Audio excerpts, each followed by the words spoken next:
दिसंबर के महीने में दिल्ली में नगर निगम में चुनाव हुए। 15 साल से दिल्ली नगर निगम में भारतीय जनता पार्टी का शासन था और दिल्ली की जनता भारतीय जनता पार्टी के भ्रष्टाचार से परेशान थी। दिल्ली की जनता भारतीय जनता पार्टी के कुशासन से परेशान थी। दिल्ली की जनता दिल्ली को जो भारतीय जनता पार्टी ने कूड़ा कूड़ा कर दिया था उससे परेशान थी। और इस वजह से 15 साल के भारतीय जनता पार्टी में एमसीडी चलाने के बाद, नगर निगम चलाने के बाद, इस बार एमसीडी के चुनाव में दिल्ली की जनता ने भारतीय जनता पार्टी को एमसीडी से निकालकर बाहर फेंक दिया। वो एमसीडी में अरविंद केजरीवाल की सरकार को लेके आए, आम आदमी पार्टी की सरकार को लेके आए, क्योंकि दिल्ली के लोग चाहते थे कि दिल्ली एक साफ सुथरा शहर बने, कि दिल्ली में एमसीडी में भ्रष्टाचार खत्म हो, कि लिंटर पे वसूली खत्म हो, कि वो अपने घर से बाहर निकले तो उन्हें हर जगह कूड़ा कूड़ा कूड़ा ना दिखे, कि ये दिल्ली के 3 कूड़े के पहाड़ खत्म हो। और जैसा कि आप जानते हैं, अपनी शपथ होने से पहले ही आम आदमी पार्टी के पार्षदों ने जमीन पर काम करना शुरू कर दिया, इलाकों को साफ करवाना शुरू कर दिया, ढलाव साफ करवाने शुरू कर दिए। तो भारतीय जनता पार्टी के डर्टी ट्रिक्स डिपार्टमेंट को यह हजम नहीं हुआ। उनको हजम नहीं हुआ कि दिल्ली साफ हो रही है। उन्हें हजम नहीं हुआ कि एमसीडी में काम शुरू हो गया है। उनको हजम नहीं हुआ कि दिल्ली में सुधार आ रहा है। तो वो अपनी गुंडागर्दी पे उतर आए, वो अपने काले कारनामों पे उतर आए हैं कि किस तरह से एमसीडी में आम आदमी पार्टी द्वारा किए जाने वाले कामों को रोका जा सके, उसकी उन्होंने एक साजिश शुरू कर दी है। आज उस साजिश के तहत दिल्ली के लेफ्टिनेंट गवर्नर के आदेश पे एक नोटिफिकेशन निकाला गया है, मनोनीत पार्षदों का नोटिफिकेशन। एमसीडी में 10 मनोनीत पार्षद होती हैं और ये 10 मनोनीत पार्षद हमेशा से, चाहे दिल्ली सरकार आम आदमी पार्टी की रही हो, चाहे कांग्रेस की रही हो, इन मनोनीत पार्षदों के नाम दिल्ली सरकार द्वारा एलजी साहब को भेजे जाते हैं। 2017 में भी दिल्ली सरकार द्वारा एलजी साहब को भेजे गए थे। ये सरकार के अर्बन डेवलपमेंट विभाग के थ्रू भेजे जाते हैं। आम आदमी पार्टी की सरकार बनने से पहले, चाहे 2012 में, 2007 में जब शीला दीक्षित जी की कांग्रेस की सरकार थी, तब भी दिल्ली सरकार के अर्बन डेवलपमेंट डिपार्टमेंट से मनोनीत पार्षदों के नाम एलजी साहब को भेजे जाते थे। लेकिन भारतीय जनता पार्टी के डर्टी ट्रिक्स डिपार्टमेंट ने सोचा कि हम अपनी गुंडागर्दी दिखाएं और कल एलजी साहब विनय सक्सेना जी ने एमसीडी की कमिश्नर को कॉल किया और कहा कि मनोनीत पार्षदों की फाइल आप सीधा मुझे भेज दो और दिल्ली सरकार को पूरी तरह से बाईपास कर दो। वो फाइल एमसीडी के कमिश्नर द्वारा दिल्ली सरकार को नहीं भेजी गई। जिस प्रक्रिया से फाइल पास होती है कि पहले डिप्टी सेक्रेटरी के पास जाती है, डायरेक्टर अर्बन लोकल बॉडीज के पास जाती है, सेक्रेटरी के पास जाती है, मंत्री के पास जाती है और वहां से एलजी साहब को भेजी जाती है। इस पूरी कानूनी प्रक्रिया को बाईपास किया गया और एमसीडी कमिश्नर से सीधा एलजी साहब को फाइल भेजी गई और आज सुबह ये इल्लीगल, पूरी तरह से गैर संवैधानिक, गैर कानूनी नोटिफिकेशन को निकाला गया है, जहां पर भारतीय जनता पार्टी के 10 कार्यकर्ताओं को मनोनीत पार्षद एलजी साहब द्वारा घोषित किया गया है। यह प्रक्रिया बिल्कुल गैर कानूनी है, यह प्रक्रिया बिल्कुल गैर संवैधानिक है और मैं एलजी साहब से और भारतीय जनता पार्टी से हाथ जोड़ के निवेदन कर रही हूं कि अपनी ये गुंडागर्दी बंद करिए, अपना ये डर्टी ट्रिक्स डिपार्टमेंट बंद करिए, दिल्ली की जनता के काम रोकने का प्रयास बंद करिए, क्योंकि दिल्ली की जनता सब देख रही है।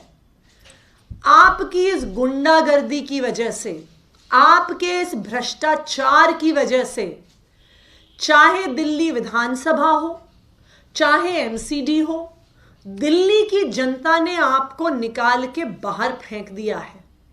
आप ये मत समझिए कि आप गैर कानूनी तरीके से, गैर संवैधानिक तरीके से इन मनोनीत पार्षदों के माध्यम से एमसीडी का काम रोकते रहेंगे और दिल्ली की जनता देखती रहेगी। मैं एलजी साहब से कहना चाहती हूं कि आपको चाहे भारतीय जनता पार्टी ने मनोनीत करके भेजा हो, लेकिन आप दिल्ली के लेफ्टिनेंट गवर्नर हैं। अगर आप एमसीडी के काम इस तरह से रोकने का प्रयास करेंगे, ये प्रयास क्या है? ये प्रयास है कि किसी तरह से एमसीडी की अलग अलग जोन की कमिटीज में भारतीय जनता पार्टी के कार्यकर्ताओं को भरा जाए और वहां पे काम रुकवाया जाए। ये प्रयास क्या है कि स्टैंडिंग कमेटी में किसी तरह से भारतीय जनता पार्टी के लोगों को भरा जाए और वहां पे एमसीडी की पॉलिसीज में रोड़ा अटकाया जाए। मैं एलजी साहब से और भारतीय जनता पार्टी से ये कहना चाहती हूं कि दिल्ली के लोगों ने अपना मैंडेट दिया है, दिल्ली के लोगों ने एमसीडी के चुनाव में अपना निर्णय दिया है। वो भारतीय जनता पार्टी को एमसीडी से बाहर देखना चाहते हैं, तो आप दिल्ली की जनता के फैसले का आदर करिए, सम्मान करिए, जमीनी तौर पे मेहनत करिए, तो हो सकता है कि दिल्ली के लोग आपको फिर से चुन के भेजें। लेकिन अगर आप इस तरह के गैर कानूनी, गैर संवैधानिक तरीके से गुंडागर्दी करके, सारी प्रक्रियाओं को, सरकारी प्रक्रियाओं को अनदेखा करके भारतीय जनता पार्टी के कार्यकर्ताओं को एमसीडी में भेजने की कोशिश करेंगे, अभी तो कुछ सीटें आपकी दिल्ली विधानसभा में हैं, कुछ सीटें आपकी एमसीडी में हैं, इस तरह की गुंडागर्दी करेंगे तो कुछ समय ऐसा आएगा कि ना दिल्ली विधानसभा में भी आपकी एक सीट बचेगी, ना दिल्ली एमसीडी में आपकी एक सीट बचेगी। धन्यवाद।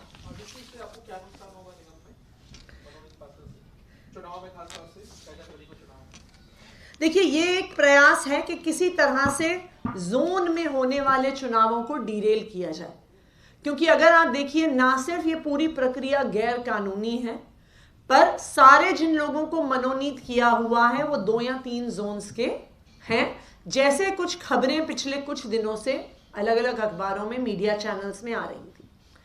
तो ये क्या कोशिश है? ये कोशिश इसलिए है कि जोन में बहुत सारे निर्णय लिए जाते हैं, जो उस जोन के जो सारे वहाँ का कार्यक्रम है, जो वहाँ पे साफ सफाई होती है, जो अलग अलग पॉलिसीज हैं, उस पर असर डालता है। जोन के माध्यम से कुछ मेंबर स्टैंडिंग कमेटी में भेजे जाते हैं, जो पूरी एमसीडी के लेवल के निर्णय लेती है। तो प्रयास ये है कि किसी तरह से वहाँ पर जाके काम को डिस्टर्ब किया जाएगा, वहाँ पर अपने लोगों को मनोनीत करके, चाहे जोन की कुछ जोन्स की कमिटीज हो, चाहे स्टैंडिंग कमेटी हो, वहां पे काम में अड़ंगा डालने का प्रयास किया जाएगा। मैम, एक बार थोड़ा और संक्षिप्त में बताइए, अब तक क्या परंपरा रही है मनोनीत पार्षदों को राज्यपाल के द्वारा नियुक्त करने की, और इस बार नया क्या हुआ उसमें? देखिए, प्रक्रिया बहुत स्पष्ट रही है कि दिल्ली सरकार द्वारा मनोनीत पार्षदों के नाम urban development department, urban development ministry के थ्रू, जो एमसीडी का की नोडल मिनिस्ट्री है, उसके द्वारा एलजी साहब को भेजे जाते थे। 2017 में आम आदमी पार्टी की सरकार में भी यही हुआ। उससे पहले 2012 में, 2005 में, 2007 में कांग्रेस की सरकार में भी यही होता था कि अर्बन डेवलपमेंट मिनिस्ट्री दिल्ली सरकार के थ्रू नाम एलजी साहब को भेजे जाते थे। यही प्रक्रिया 20 साल से जब से एल्डरमैन है कानून में अपनाई जा रही थी। लेकिन इस बार एलजी साहब ने कमिश्नर को फोन करके कहा कि फाइल दिल्ली सरकार को नहीं जाएगी, फाइल को सीधा एलजी साहब के पास भेजा जाए, जो कि एक बिल्कुल गैर कानूनी प्रक्रिया है, क्योंकि एमसीडी की फाइलें हमेशा एलजी साहब को दिल्ली सरकार के अर्बन डेवलपमेंट मिनिस्ट्री के थ्रू ही भेजी जाती है। कोई भी फाइल एमसीडी से, चाहे वो मनोनीत पार्षदों की हो, चाहे वो किसी और मैटर पर हो, कभी भी एलजी साहब को डायरेक्टली कमिश्नर से नहीं भेजी जाती है, लेकिन गैर कानूनी तरीके से, गुंडागर्दी करते हुए, गैर संवैधानिक प्रक्रिया अपनाते हुए इस फाइल को सीधा कमिश्नर से एलजी साहब के पास भेजा गया। Thank you. केस हुआ है कंझावला, उसके बाद से भी चीजें और भी नजर आ रही हैं, 2 मामले और दिल्ली में सामने आए हैं, फिर आपने एलजी पर सवाल उठाए हैं, क्या करें? पांडव नगर में भी मामला सामने आया। मैं भारतीय जनता पार्टी, उनकी होम मिनिस्ट्री, उनके एलजी साहब और उनकी अधीन आने वाली दिल्ली पुलिस से निवेदन करना चाहूंगी कि जो जिम्मेदारी भारत के संविधान ने आपको दी है कि केंद्र सरकार के पास police, law and order Delhi में दोनों आते हैं, तो मैं एक जनप्रतिनिधि होने के नाते उनके सामने हाथ जोड़ना चाहूंगी कि आप अपनी जिम्मेदारी का वहन कीजिए। आज भारतीय जनता पार्टी के पास दिल्ली में सिर्फ एक काम है कि वो किसी तरह आम आदमी पार्टी की सरकार के कामों को रोक दे। लेकिन जब लॉ एंड ऑर्डर की बात आती है, जब महिलाओं की सुरक्षा की बात आती है, जब पुलिस की व्यवस्था की बात आती है, जो भारतीय जनता पार्टी की केंद्र सरकार और भारतीय जनता पार्टी के नुमाइंदे एलजी साहब के अंडर आता है, तो नील बटे सन्नाटा। क्या है रिपोर्ट कार्ड पिछले 1 साल का? कितनी पीसीआर वैन बढ़ाई गई, कितने महिला सुरक्षा के इंतजाम किए गए, क्या क्या व्यवस्था की गई कि इस शहर में महिलाएं सुरक्षित हों? जब इस पर रिपोर्ट कार्ड मांगा जाता है तो भारतीय जनता पार्टी के पास सिर्फ नील बटे सन्नाटा है। आप दूसरी तरफ देखिए, आप जहां पर जाइए, जहां पर महिलाओं के खिलाफ हिंसा होती है, महिलाओं के साथ बलात्कार होता है, दरिंदगी होती है, अक्सर ये दरिंदगी करने वाले भारतीय जनता पार्टी के कार्यकर्ता और भारतीय जनता पार्टी के नेता निकलते हैं। इस केस में भी आप देखिए कि एक भारतीय जनता पार्टी का नेता इसमें इन्वॉल्व था और भारतीय जनता पार्टी की पुलिस ने उनके खिलाफ एफआईआर भी नहीं दर्ज किया भी तो कमजोर धाराओं में दर्ज किया। जब सारे भारतीय जनता पार्टी के गुंडों को पता है कि पुलिस हमारी जेब में है, जब भारतीय जनता पार्टी के लफंगों को पता है कि पुलिस हमारी जेब में है, तो उनको लगता है कि हम महिलाओं के साथ बदतमीजी कर सकते हैं, हम महिलाओं के साथ हिंसा कर सकते हैं, हम महिलाओं के साथ बलात्कार कर सकते हैं, क्योंकि हमें बचाने के लिए तो भारतीय जनता पार्टी आएगी, हमें बचाने के लिए तो भारतीय जनता पार्टी की पुलिस है, हमें बचाने के लिए भारतीय जनता पार्टी के एलजी साहब हैं, हमें बचाने के लिए भारतीय जनता पार्टी की होम मिनिस्ट्री है।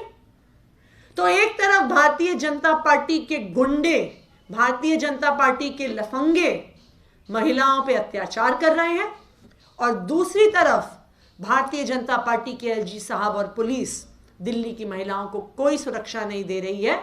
तो मेरा भारतीय जनता पार्टी से आग्रह है कि कृपया अरविंद केजरीवाल जी की सरकार के काम रोकने पर अपना ध्यान देना बंद कीजिए और जो आपकी जिम्मेदारी है दिल्ली में उसका वहन कीजिए। धन्यवाद।